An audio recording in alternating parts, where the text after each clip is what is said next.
உங்களுக்கு தெரியும் இது என்ன ஜுவல் தெஃப்டா ப்ராப்பர்ட்டி தெஃப்டா சார் பைக்கை புஷ்டம் சார்னு சொல்றதுக்கு இதுல திருடு போனது ஹார்ட் டிஸ்க்குகளை விட முக்கியமாக டேட்டா. நான் ஏற்கனவே அந்த ஜாப் ராக்கெட்ல நடந்த விவகாரத்தை சொன்னேன். அந்த ஜாப் ராக்கெட் விவகாரத்தில் அந்த ஆதாரங்களை கொண்டிருக்கக்கூடிய ஹார்ட் டிஸ்க் திரு செந்தில் பாலாஜி அவர்களின் வீட்டிலிருந்து கைப்பற்றப்பட்டது.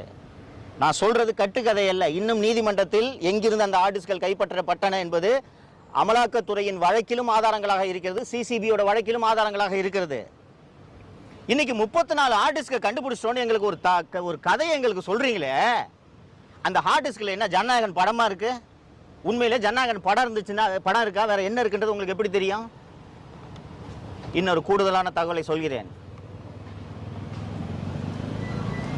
காணாமல் போக வேண்டியது அல்லது காணாமல் போக அடிக்க வேண்டும் என்று இவர்கள் நினைத்தது ஒரே ஒரு ஹார்ட் டிஸ்க், ஒரே ஒரு ஹார்ட் டிஸ்க். அந்த ஒரு ஹார்ட் டிஸ்கை மட்டும் திருடுனா அந்த ஒரு ஹார்ட் டிஸ்கில் என்ன இருக்குன்னா, கடந்த 5 ஆண்டுகளாக தனியாரிடமிருந்து மின்சாரம் வாங்கியதில் நடைபெற்ற அந்த ஆதாரங்கள், சூரிய ஒளி மின்சாரத்தை தனியாரிடமிருந்து வாங்கியதற்கான ஆதாரங்கள், சுருக்கமாக சொல்ல போனால் 5 ஆண்டுகளில் தமிழக மின் வாரியத்தில் நடைபெற்ற ஊழல்களின் மொத்த ஆதாரமும் அந்த ஒரு ஹார்ட் டிஸ்கில் அடங்கியிருக்கிறது. இன்னைக்கு 34 ஹார்ட் டிஸ்கை நாங்கள் பெங்களூர்லேருந்து சீஸ் பண்ணியிருக்கோன்னு போய் இங்கே நண்பர்கள் ரிச் ஸ்ட்ரீட்டுக்கு போயிருப்பீங்க. அங்கே போய் இந்த கம்ப்யூட்டர் ரிப்பேர் பண்ணுற கடையிலலாம் கேட்டிங்கன்னா ஒரு 50 லேப்டாப் அடி போட்டு வச்சுருப்பாங்க. ஒரு லேப்டாப் காணா போச்சுன்னு சொல்லிட்டு நம்ம புகார் கொடுத்தோன்னா 10 லேப்டாப்பை சீஸ் பண்ணிட்டு வந்து அந்த லேப்டாப்லாம் நாங்கள் சீஸ் பண்ணுறாங்க பாருங்கன்னு சொல்கிறது போல் இந்த கதை இருக்கிறது.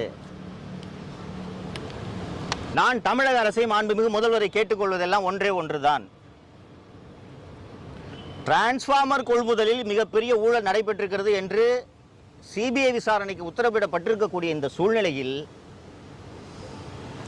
அது தொடர்பான திருட்டு வழக்கையும் சிபிஐ தான் விசாரிக்க வேண்டும். சிந்தாதிரிப்பேட்டை காவல் நிலையமோ தமிழக காவல்துறையோ விசாரிப்பது பொருத்தமாக இருக்காது.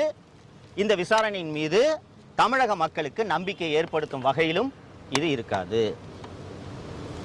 ஏன் தமிழக காவல்துறை இந்த விசாரணை எல்லாம் நடத்தக்கூடாது என்று நான் சொல்ல விரும்புகிறேன், சொல்லிக் கொண்டிருக்கிறேன் என்றால், லஞ்சம் மற்றும் ஊழலை விசாரிக்க வேண்டிய துறையின் இயக்குனராக ஒரு ஊழலின் ஊற்றுக்கண்ணை இந்த அரசு நியமித்திருக்கிறது. இது தொடர்பாக நான் ஏற்கனவே பேசியிருக்கிறேன்.